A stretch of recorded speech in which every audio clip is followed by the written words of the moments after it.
صرف اس لیے کہ آپ کا ذہن بنے آپ کا۔ اگر کسی بندے کے بارے میں آپ کو اشکال ہے، اس بندے کے بارے میں درسگاہ میں شاگردوں کو خراب مت کرنا، براہ راست اس بندے کو سمجھانے کی کوشش کرنا۔ اور اگر آپ میں غیرت نہیں ہے، جرت نہیں ہے اس بندے سے بات کرنے کی، تو بے شرم ہو کر طلبہ کو ذلیل مت کرو، غیبت کے جرم مت کرو۔ اتنی جرت نہیں ہوتی کسی بندے سے بات کریں، اور درسگاہ میں بیٹھ کے خسر آپ کرتے رہتے ہیں۔ یار کچھ غیرت کرو، کچھ انسان کے اندر اخلاقی جرت ہونی چاہیے۔ اتنا بھی نہیں کہ تم اس بندے کو سمجھا لو۔ بس اوقات ہم کس جگہ پہ جاتے ہیں، ہمارے ساتھ بیٹھتے ہیں، بیان سنتے ہیں، کھانا کھاتے ہیں، ملاقات کرتے ہیں، اور جب جاتے ہیں پھر لڑکوں کو لے کر بیٹھ جاتے ہیں۔ تو لڑکے تو ساتھ جی آپ ان سے بات کرتے ہیں، ابھی تو ہو کر چلے گئے ہیں۔ اور نہیں، ان سے کچھ فائدہ نہیں ہے۔ میں نے کہا اب ان سے کرنے کا فائدہ ہے۔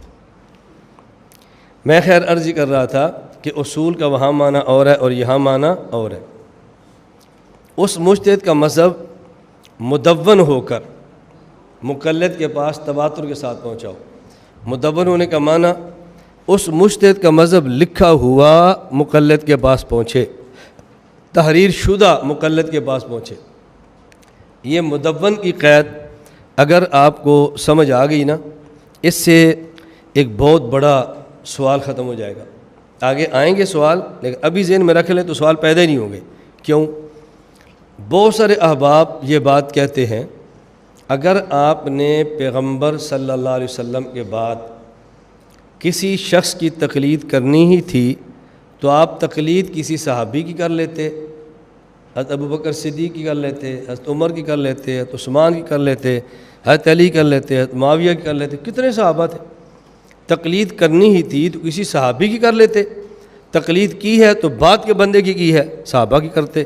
اس کا جواب آ گیا، تقلید ایسے مجتہد کی کرتے ہیں جس مجتہد کا مذہب اصولاً فروعاً مدون ہوا ہو اور مقلد کے پاس پہنچا ہو۔ حضرت امام اعظم ابو حنیفہ نور اللہ مرقدہ سے پہلے کسی ایک مجتہد کا نام بتاؤ کہ جس کے اصول اور فروع تمام مدون ہوئے ہوں اور پھر ہمارے پاس پہنچے ہوں، ہم امام صاحب کو چھوڑ کر اس کی تقلید کر لیتے۔ تو جب کوئی بندہ ایسا ہے ہی نہیں تو پھر ہمیں مجبور نہ کرو، ہمیں انہی کی تقلید کرنے دو جن کا مذہب سب سے پہلے مدون ہوا ہے، مدون ہو کر پہنچاؤ۔ اور آخری شرط اس میں کیا ہے کہ مقلد کے پاس تواتر کے ساتھ آیا ہو، تواتر کے ساتھ۔ یہ تواتر کی عہد ہم نے اس لیے لگائی ہے، اس کی شہرت اتنی ہو کہ دنیا میں کوئی بندہ یہ انکار نہ کرے کہ یہ مذہب فلاں مجتہد کا نہیں ہے۔ دنیا میں کوئی بندہ اس کا انکار نہ کرے۔ میں بندہ کہہ رہا ہوں، آپ کو نہیں سمجھ آئی؟ نہیں سمجھ آئی نا تمہیں؟ چلو نہیں سمجھ آئی تو نہ صحیح۔ میں نے کہا تھا کہ دنیا میں اس کا کوئی بندہ انکار نہ کرے۔ بندہ ہو نا تو پھر انکار سمجھ بھی آتا ہے، بندہ نہ ہو انکار کرے، اس کے انکار سے آپ پریشان نہ ہوا کرے، یہ سوچا کرے انکار کرنے والا کون ہے۔ یہ بات میں کیوں کہہ رہا ہوں؟ اس پر میں ساتھ ساتھ واقعات بتاؤں تو کہ بات آپ کو شرح صدر کے ساتھ سمجھ آئے۔ گجرات میں ایک جگہ ہے لالا موسیٰ، وہاں ایک مسجد ہے، مسجد شیخاں یا شیخاں والی۔ وہاں میرا ایک مرتبہ رمضان گزر ہوا تو عصر کے بعد بیان تھا۔ بیان کے بعد ایک غیر مقلد کھڑا ہو گیا۔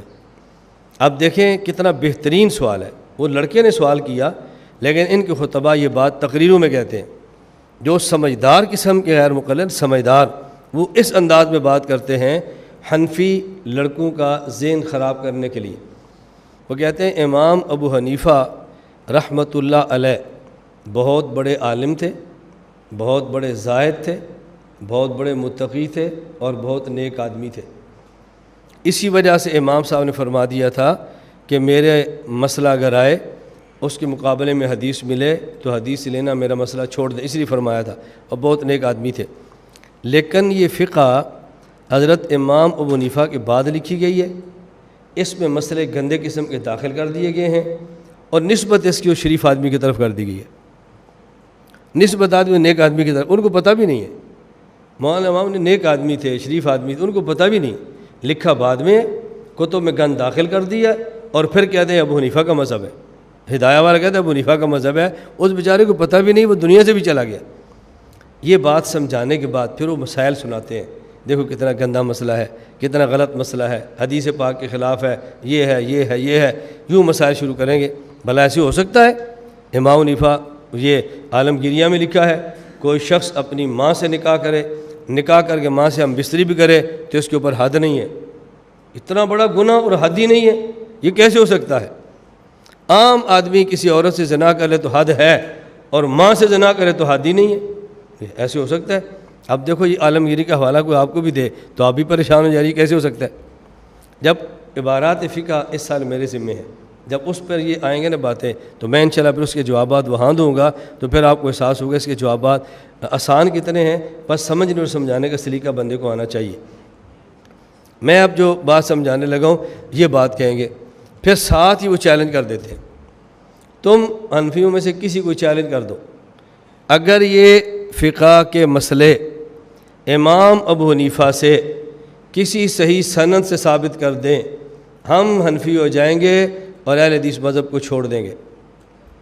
جاؤ اپنے علماء سے پوچھو، جاؤ ان کے مفتیوں سے پوچھو، سب جھوٹ ہے، یہ ابو حنیفہ کے مسئلے نہیں ہیں۔ اب آپ بتائیں کہ سننے والا بندہ متاثر ہوگا یا نہیں؟ جی ہوگا نا، اور وہ کسی عالم کے پاس بھی جائے اور یہ سوال کرے، وہ سند سے کہاں سے فقہ حنفی ثابت کرے گا؟ امام ابو حنیفہ سے کیسے ثابت کرے گا؟ یہی سوال اس مسئلے میں غیر مقلد نے مجھ سے کیا، جب آپ صحیح سند سے فقہ حنفی ابو حنیفہ ثابت کر دیں میں مذہب اہل حدیث چھوڑ کر حنفی ہو جاؤں گا۔ میں نے کہا کوئی عیسائی اگر آپ کو یہ بات کہے الحمد سے لے کر بالناس تک قرآن کریم کی تمام آیات صحیح سند کے ساتھ رسول اللہ صلی اللہ علیہ وسلم سے تم ثابت کر دو، میں عیسائیت کو چھوڑ کے کلمہ پڑھ کے مسلمان ہو جاؤں گا۔ میں نے کہا تم ثابت کر سکتے ہو؟ کہا جی نہیں۔ تو میں نے کہا پھر عیسائی کا کیا کریں؟ جو شرط تم نے لگائی ہے حنفی ہونے کے لیے وہ شرط عیسائی نے لگائی ہے مسلمان ہونے کے لیے، تو شرطیں تو دونوں کی ایک طرح ہے نا۔ اس کا مطلب ہے کہ پچھلا تعلق سمجھ آ رہا ہے، نہیں سمجھ؟ پوری وضاحت لگا رہے تمہیں سمجھ نہیں آتی بات۔ جو شرط تم لگا رہے وہی شرط وہ لگا رہے، شرطیں دونوں کی ایک طرح کی ہیں۔ اس کا مطلب دونوں کا استاذ ایک ہے، دونوں کا مائنڈ ماسٹر ایک ہے، دونوں کو سمجھانے والا ایک ہے، دونوں کی تربیت ایک جگہ پہ ہوئی ہے۔ میں نے کہا اب کیا جواب دو گے؟ اب وہ جواب دینے لگا، کہتا ہے جی قرآن کریم رسول اکرم صلی اللہ علیہ وسلم سے تواتر کے نہ، قرآن کریم رسول اللہ صلی اللہ علیہ وسلم سے تواتر کے ساتھ ثابت ہے، اور جو بات تواتر کے ساتھ ثابت ہو اس پر سند کا مطالبہ نہیں کرتے۔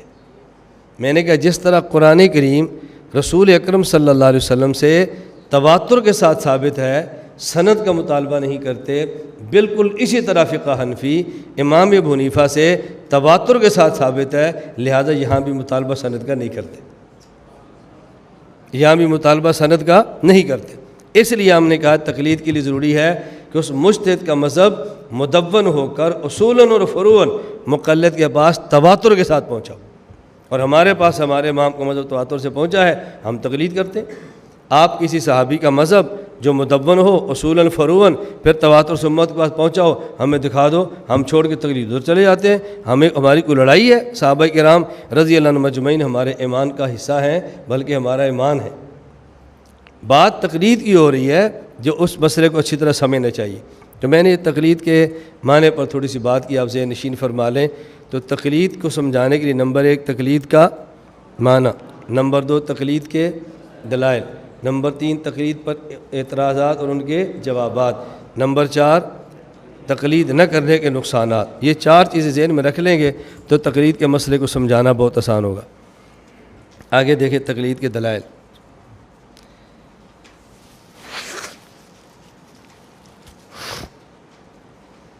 تقلید کے دلائل بہت ہیں، میں صرف آپ کی خدمت میں 4 دلائل پیش کروں گا، 2 دلیلیں قرآن کریم سے اور 2 دلیلیں احادیث مبارکہ سے۔